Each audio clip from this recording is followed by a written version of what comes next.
e eu realmente tinha medo do pronto-socorro.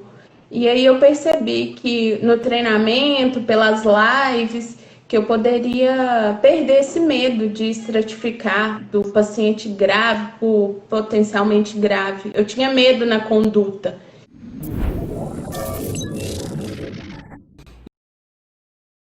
E aí, nega, tá bem?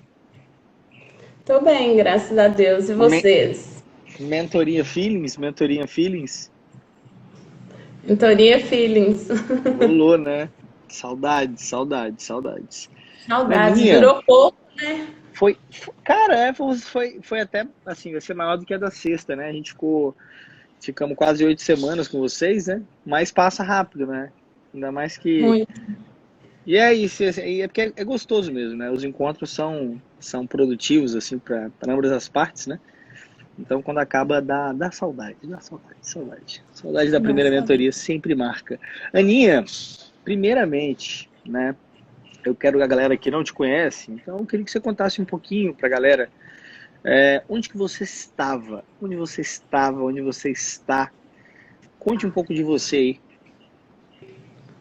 Então, eu sou Ana Luísa, né? Eu sou mineira, sou do interior de Minas, mas eu estudo na Faculdade de Medicina de Petrópolis, na região serrana do Rio de Janeiro, e estou no 10º período, no final do 10º período, porque por causa da pandemia atrasou um pouquinho. E aí, logo, logo serei sexto ano. Sexto ano, velho. Sexto ano é top. Quinto ano já tá no internato, então, né, Aninha? Está. Tem um ano já que eu estou no internato. Um ano está no internato. O internato aí, só pra eu entender, ele é dividido entre, tipo, cadeiras, você vai rodando nas cadeiras também? Na minha época, o internato Isso. era assim, eu tô perguntando porque eu já vi algumas construções um pouco diferentes, né? Eu, tipo, eu fazia clínica, fazia cirurgia, isso durava 2 anos, né? Então, assim, em 2 anos eu não rodava 2 vezes na clínica médica, eu rodava uma vez só. Aqui funciona no quinto ano, você faz as clínicas básicas, que é pediatria, clínica médica, né? Cirurgia e GO, a melhor. Top, E GO. Já mandei, no, GO maior, né, velho? GO é maior, manda. e no sexto ano a gente roda em emergência, PSF, e você tem o direito de escolher uma clínica básica para dobrar no sexto ano. Como se Então, fosse um optativo, né? isso. Eu posso É. escolher entre pediatria, GO, clínica médica e cirurgia para rodar no sexto ano. Você já tá com a gente já tem tempo, né, Aninha? Você manda mensagem pra gente, a gente já se conversou, já trocamos milhões de ideias de vários assuntos, já tem um tempinho já. Mas por que que você entrou especificamente na última turma, né? Na turma 6? Na Assim, verdade, eu entrei na na turma 5. 5. Na Sim. última eu tô falando porque a última mentoria, né? Turma 5. Então, eu estava falando até disso ontem na live com a Lohane, com o Igor, que eu tenho 1 ano e 4 meses que eu acompanho o PS Zerado. De Eu, relacionamento, 1 ano e 4 meses de relacionamento. isso. É, eu entrei por indicação da Amanda, do Virei Médica, em setembro, eu acho, de 2019. E aí, 19. em janeiro, eu entrei no CF e continuo. Só que foi mais intenso na quarentena, né? O bonde da quarentena. Você Que estava no bonde da quarentena. meu internato parou e eu assistia todas as lives do PS Zerado. Foram 32 lives naquela época, né, velho? Foi uma sequência realmente que deixou até saudades, né? Mas E aí agora eu tô você. voltando. Essa semana aí tá intensa também. Não, voltaremos. Agora a gente já. Agora as coisas estão melhor, né? A equipe cresceu, agora a gente vai continuar. A gente vai fazer live toda semana agora, então vai ser pelo menos 2 lives por semana. Vai ser bom, vai ser bom. Mas aí, Mas Aninha, você entrou na turma 5 e assim, só para ter uma ideia mesmo aonde eu vou conseguir, às vezes, te dar algum help, te dar alguma ajuda.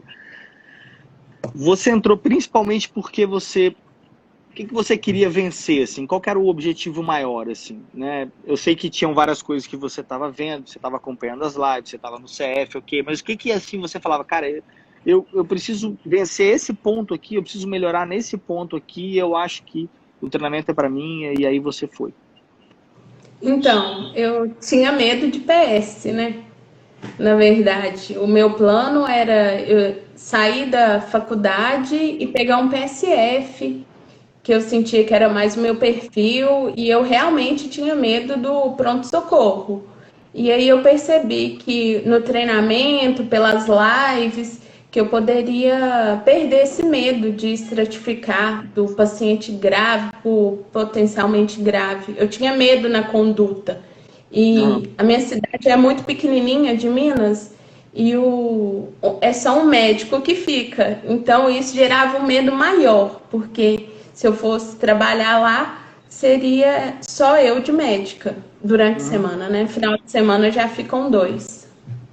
Você teria que tocar as Foi coisas por isso. sozinho. Eu acho que isso faz parte também. Eu acho que muita gente pensa dessa maneira, assim. Quem estiver vendo essa live aí pensa dessa maneira, manda aí nos comentários também. De que às vezes a gente tem um receio de fazer as coisas sozinho, né? Que querendo ou não, por exemplo, amanhã eu vou ter uma cirurgia marcada às 11 horas.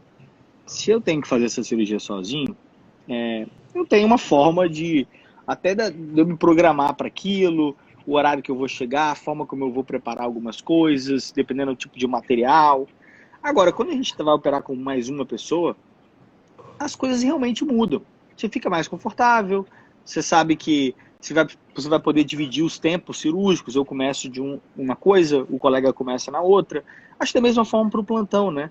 Quando a gente tem essa construção em equipe, quando a gente tem 2 pessoas para dar um plantão, quando a gente tem 3 pessoas ali para dar um plantão, querendo ou não, você tem um descanso melhor, né? Você consegue, da mesma maneira, fazer uma discussão dos casos. Se você vai fazer um procedimento, por exemplo, vai fazer uma intubação, uma coisa que a gente sempre fala lá naquela mentoria de intubação, eu falei com vocês, né?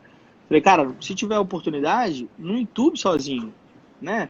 E assim, não acha que é bobeira convidar alguém. Convidar alguém é Humildade, né? ótimo. Humildade, faz parte, né? Quem Porque a passa gente pelo sempre fala, treinamento tem que ter essa evolução, entendeu? Então, assim, realmente eu até entendo profundamente isso, né? Fazer as coisas sozinho realmente dá um peso, né? Ainda maior, né? realmente, a gente conversava muito disso nas mentorias, né? De ter humildade, de pedir ajuda, de ter um bom relacionamento com a equipe. Uhum. E eu aplico isso no dia a dia. Eu amava as mentorias, eu fazia o possível de participar ao vivo, porque eu achava que o sentimento era bem maior. E eu acho que a mentoria de comunicação foi a que mais me marcou. A gente falou de cuidado paliativo, que é uma área que eu gosto muito. A gente falou de Ana Cláudia Quintana, né? Foi. Bem Então, recomendações de livro, né? me marcou muito essa mentoria da comunicação. E eu acho que na mentoria eu percebia o quão próximos vocês eram da gente e tipo assim, que os mesmos pensamentos que eu tinha, vocês tinham. E isso me dava certeza que eu estava no caminho certo, sabe? De uma medicina mais humana, com mais empatia. E eu adorava, amava, amava mesmo. Tomara que volte para todos esse ano, quem sabe, quem sabe. Mas Aninha, então assim, a maior coisa que você sentia aí, por exemplo, quando você estava numa live com a gente, talvez fosse uma sensação de insegurança, assim, um receio, um medo, era algo que você imaginava no futuro, né? Você queria evitar um problema futuro, vamos colocar dessa maneira? Isso, um preparamento um maior, um investimento que foi mesmo o treinamento. Eu Você tem que acho que estudar, você tem que gastar um dinheiro, então assim, tem um investimento isso, mesmo. a parte O... educacional nunca é perdida, não é dinheiro jogado fora. Isso é investimento, é agregar valor como profissional também. E como a minha turma, eu acho que foi a última que tinha 2 anos de acesso, né, ao curso. Então, eu percebia que eu ia poder aproveitar muito no internato, o que eu aproveito, o que eu tento conciliar os temas do treinamento com os temas que eu estou vivendo, porque teoria Uhum. sem prática não adianta nada. E, e eu vou formar e ainda vou ter um tempo de ter o treinamento ainda. Então vai ser um material excelente de consulta. Sim, legal.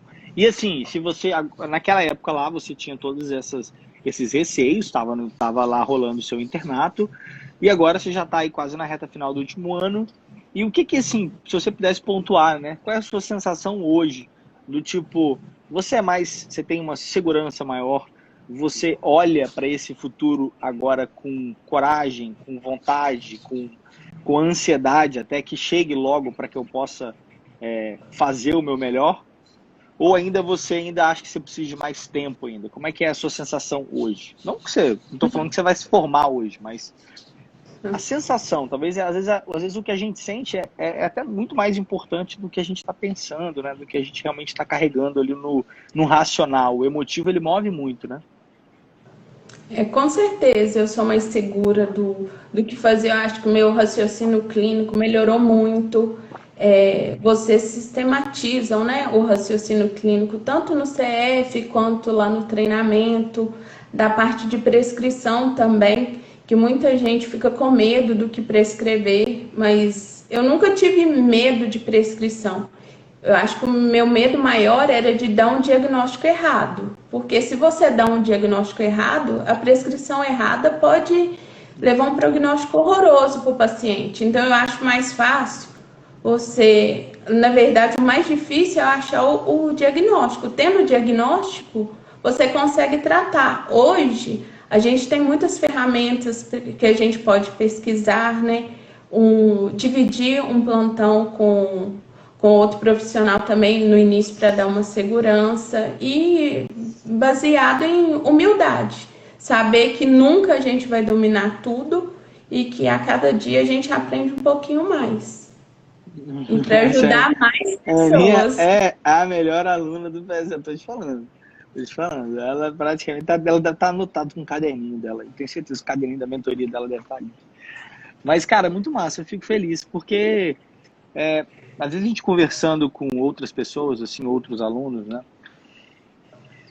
E a gente fala muito do plantão ali, né? A gente fala muito do dia que você realmente vai carimbar, que você vai ter que prescrever, que você vai ter que dar o diagnóstico. Mas a verdade é que as coisas começam lá atrás também, né? Existe um processo aí que vamos dizer, é um processo de estudo que a gente não faz. Eu não sei porquê, na minha época não tinha nem opção, hoje em dia tem opção pelo menos. A gente nem fazia, a gente nem pensava que era, você tá no 3º ano, quem aqui tá aí antes do 5º ano, eu tenho certeza absoluta que em algum momento você pensou em um cursinho para residência. Você pensou em algum momento em parar suas coisas para estudar uma coisa que não faz muito sentido para você estar preparado para aquela prova. Porque você tem que ter clareza para entender que quando você está estudando para realizar uma prova, da mesma forma que quando eu na faculdade vou fazer uma prova, por mais que eu me esforce a cobrar um conteúdo que seja prático, já que minha matéria é prática, tem coisas que eu preciso cobrar para checar se o aluno está fazendo aquilo, checar se o aluno passou por aqueles passos. Isso, numa prova de faculdade, se o professor se ele ficar dedicado, ele até consegue montar uma prova que tenha um nível legal. Agora, quando tu vai para um concurso, que você tem que botar 10 mil pessoas num balaio e afunilar essas pessoas, você tem que botar uma pessoa para lutar contra a outra, para disputar com a outra, não lutar, né? Disputar com a outra. Querendo ou não adianta eu cobrar mais só a entrada. Eu começo a ter que cobrar coisas para separar ali alguma coisa, o joio do trigo, vamos chamar assim, que não seria verdade. E aí esse conceito, essa prova, esse simulado, ele está cheio de coisa que a gente não usa na prática. Ele está cheio de conteúdo que a gente não usa. E aí o que acontece? Qual é a primeira coisa que a gente pensa? Caramba, eu não sei nada. Se eu não sei fazer uma prova, como é que eu vou dar um plantão? E aí quando você... e acho que quando você percebe isso, né, as coisas ficam mais simples. Eu não sei se isso já passou, hoje em dia passa na sua cabeça com mais clareza.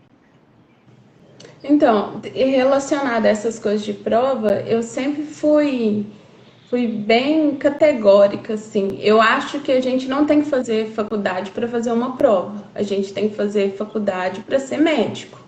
Então, eu vejo muitos colegas, assim, colocando a residência acima de tudo, de perder aquele momento com o paciente, porque quer fazer questão de residência, sabe? É um negócio tão inseguro, tão incerto você fazer uma prova, é um dia que vai determinar 6 anos da sua vida, sabe? Pode acontecer tanta coisa. E aí perde a prática médica e forma aqueles médicos inseguros que não conseguem fazer plantão e que não conseguem ser médicos, na verdade. Porque a prova cobra muito mais do que a gente precisa. São detalhes. São necessários? Conhecimento sempre é necessário, mas tem coisas que a gente nem vai usar, sabe? Eu acho que é muito mais fácil a gente juntar a prática com o conhecimento e aplicar no paciente. O paciente é o seu objetivo, não é prova de residência. É isso aí, Aninha. Concordo plenamente com você que esse entendimento, né, ele é muito legal.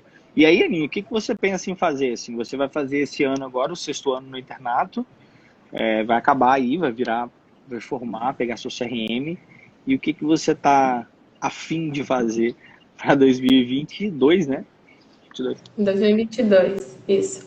Quais são os seus planos para 2022? A minha dúvida sempre era entre clínica, médica e pediatria. A minha dúvida era essa. Você é a cara da PED. Aí eu me decidi.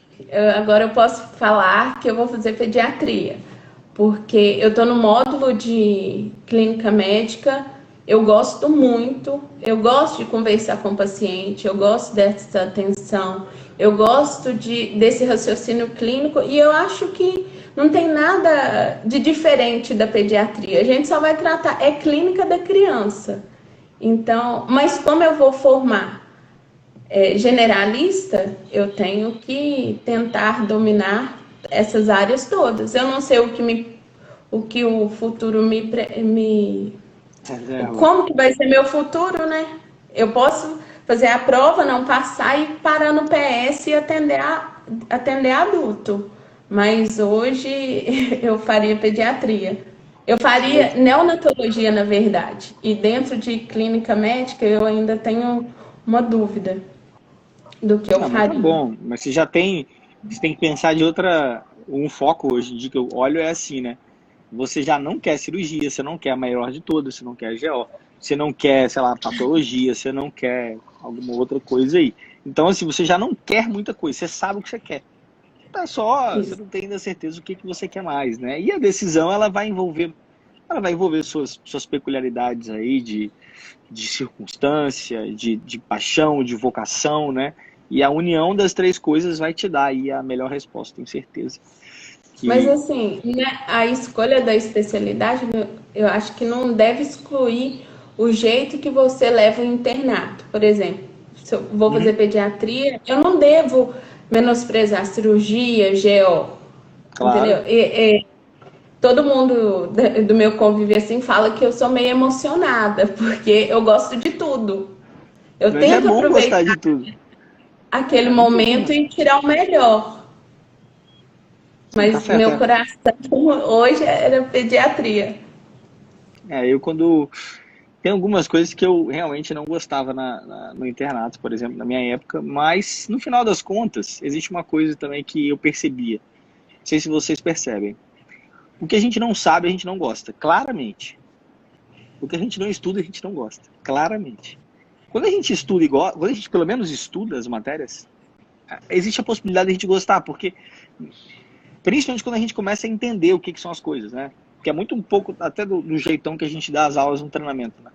Muito baseado ali em fundamento, né? Tipo assim, olha, a ideia é essa, o detalhinho é aquilo ali que está no livro, mas a ideia é essa aqui. Então, para estudar hoje em dia, eu penso dessa maneira. Hoje em dia eu estudo tanta coisa que eu não gostava e eu gosto pra caramba hoje em dia. Tipo, de estudo ácido básico. Eu gosto disso. Nefro. Mas hoje em dia, eu estudo porque eu gosto. Assim, eu não estudo pensando, o meu propósito de estudar é estar melhor no meu campo de batalha e poder fazer aulas cada vez melhores para vocês. Então, o propósito ajuda também, né? E por isso que talvez o seu propósito te ajude a estudar tudo. É verdade.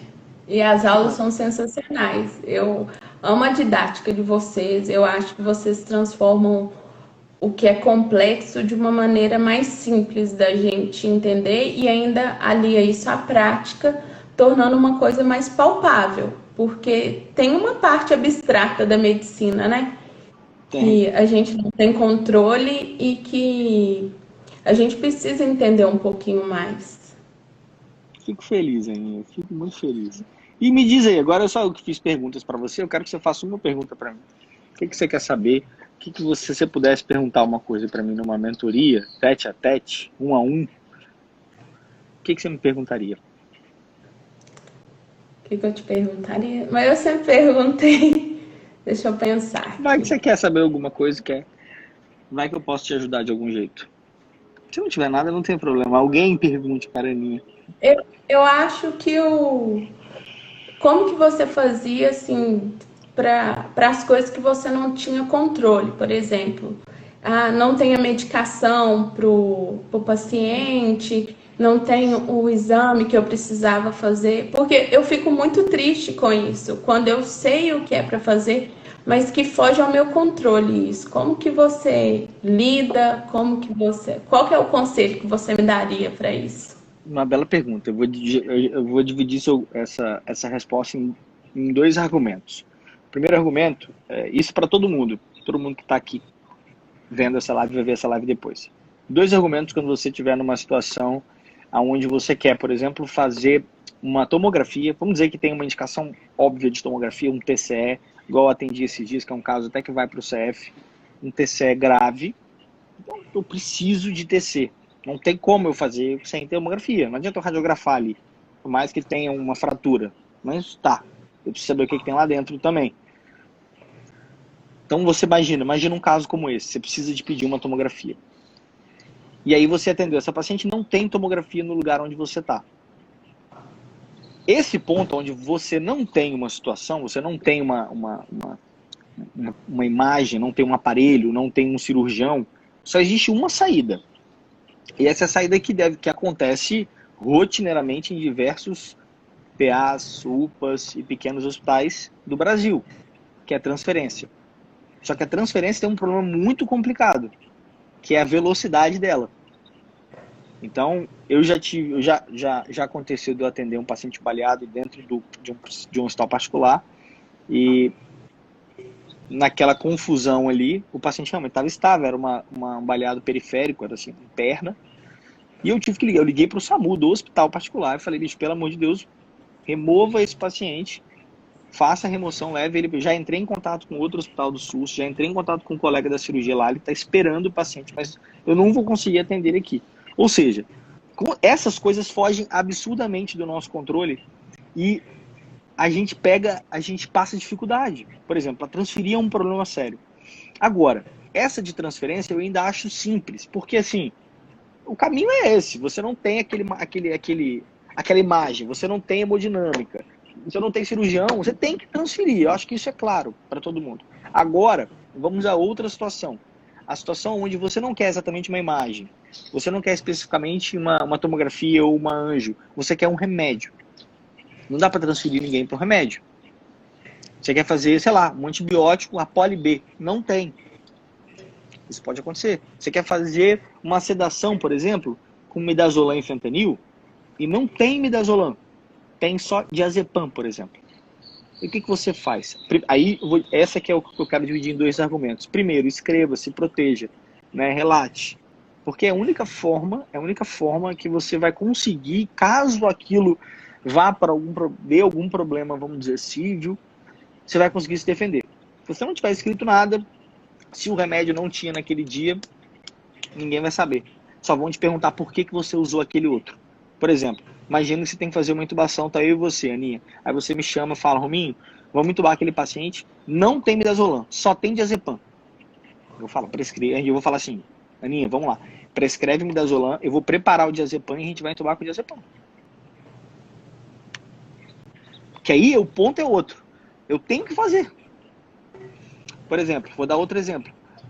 Uma vez chegou eu estava num hospital particular de adulto, que não atende criança, chegou uma criança não, chegou um bebê, em PCR cianótico, não sabia se tinha ingerido alguma coisa, obstrução de via aérea, a gente não sabia, a colega Eu lembro que eu não tava na emergência esse dia. Eu dava plantão como chefe de emergência lá, mas eu não tava. Eu tava de boa, tava na portinha lá atendendo as fichas. Ela me chamou. Eu cheguei lá, caso, desespero, né? Beleza. Ficamos fazendo uma ressuscitação no paciente, o paciente melhorou. E aí, para entubar, eu pedi tubo, não tinha, laringo, não tinha. Olha que coisa. Não tinha. E era um hospital particular. Não tinha. Aí arrumaram um laringo da endoscopia. Retira a endoscopia, um laringo menor. Surgiu um laringo. E nada de tubo, nada de tubo. E aí, assim, na época do hospital, eu já tinha visto acontecer algumas vezes entubar com nasogástrica, entubar com... Eu falei, pega uma nasogástrica, olha isso. E aí, quando eu tava com o laringo na mão, assim, ó, pra entubar com a nasogástrica, a pessoa botou a mão no meu ombro, assim, eu lembro até hoje, botou a mão no meu ombro, na hora que eu olhei, eles foram na UTI, olha como é que é a coisa. Tinha uma neonatologista de plantão, e ela sempre carrega tubo, essas coisas. Olha isso. Ela botou a mão no meu ombro, assim, e falou assim, calma. Aí eu olhei, aí ela, com um materialzinho assim, ela foi, entubou o menininho. Graças a Deus. Imagina. Ela teria passado nas nasogástrica, eu acho. E teria feito intraósseo, teria feito o que for. Então, assim, esse é o grande problema. Eu vejo, assim, né, hoje em dia, o lado de você se proteger, o lado civil da coisa, e o lado eu preciso fazer alguma coisa. Não deixa, tipo assim, porque não adianta você se apoiar e falar assim, não tenho, eu não vou fazer. Como? Como que faz? Já viu aquela foto do Igor, que ele coloca que tem um cara sentado ambuzando duas pessoas entubadas? Não tinha ventilador. Aquela foto é verdade. Não tinha ventilador. O que vai fazer? Você vai escrever. Você tem que escrever. Porque é a única forma de você se proteger. Mas você fazer alguma coisa já é uma medida extrema de emergência de salvar vidas. Então você tem que fazer. Mas não é fácil. Não vai ser fácil. Não vai ser fácil. É complicado. Mas essa parte de prontuário, eu sou muito chata com isso. Eu sempre escrevo. Eu gosto de escrever Seja mesmo. chata. Seja chata. Eu nem é pensando em justiça, essas coisas de processo. Eu penso isso desde o dia que um professor de medicina legal falou assim: o prontuário não é documento seu, o prontuário é documento do paciente. Então você tem que colocar o que você fez para o paciente. Então eu tem que ter escrevo clareza, mesmo. né? Tem que ter clareza para um paciente, para um leigo. Mas essa parte de material é um pouco incapacitante, sabe? É chato saber o que é para fazer para o paciente e não ter um insumo para fazer. Isso é muito chato. A gente fica mal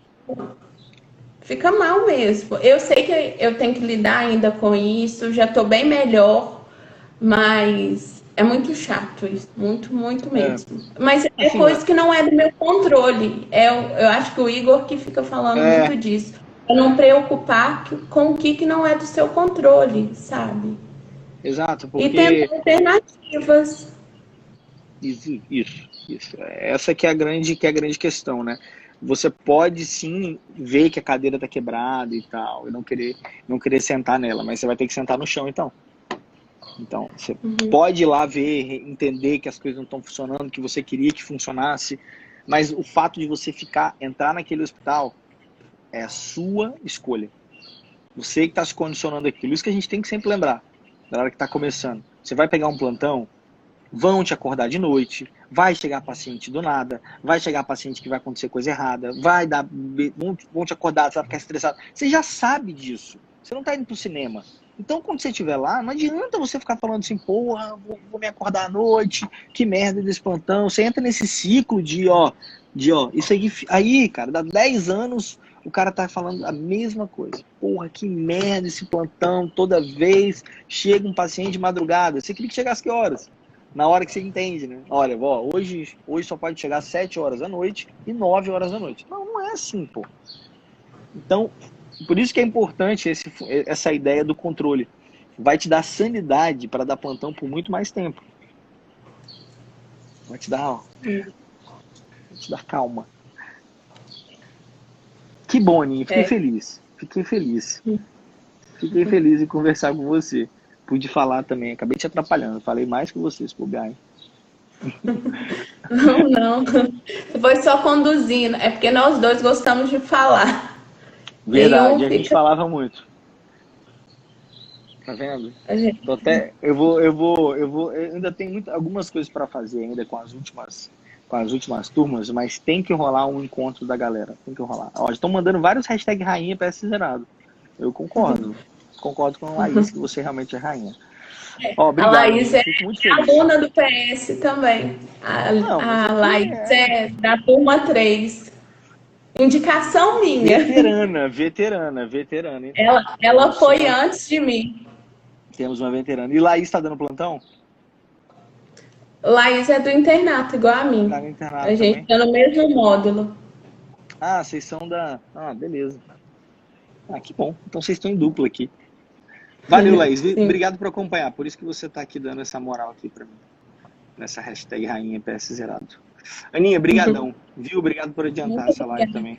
Adorei o convite, sou super agradecida a vocês, mando inúmeros textos, participo mesmo, porque eu sou muito agradecida a muita coisa que o PS me proporcionou, não só de conhecimento técnico, mas conhecimento de vida mesmo, porque essas discussõezinhas que a gente fez agora, de falar de problemas que fogem ao nosso controle, eu vou levar para a vida. E eu tenho certeza que vou lembrar muito bem das mentorias, elas ecoam na minha cabeça todos os dias. Eu lembro que eu tive um plantão e teve um acesso profundo e guiado por ultrassom. E eu lembro que eu tinha assistido a semana, né, do acesso e ajudou muito. Eu consegui falar, né, sobre o procedimento. E eu levo muito em conta eu não lembro qual mentoria que você falou assim que a gente tem que doar mais do que receber. Então eu tento mostrar Faz que parte. eu posso fazer alguma coisa para receber futuramente ou no meu cotidiano mesmo, porque se tem uma coisa que eu tenho certeza é que todo mundo fica te olhando. E é nas atitudes que você mostra a sua essência, não no que você fala. E é isso. Você sabe que eu sou um cara que fica com olhos marejados facilmente, tá? Então, você forçou a barra agora.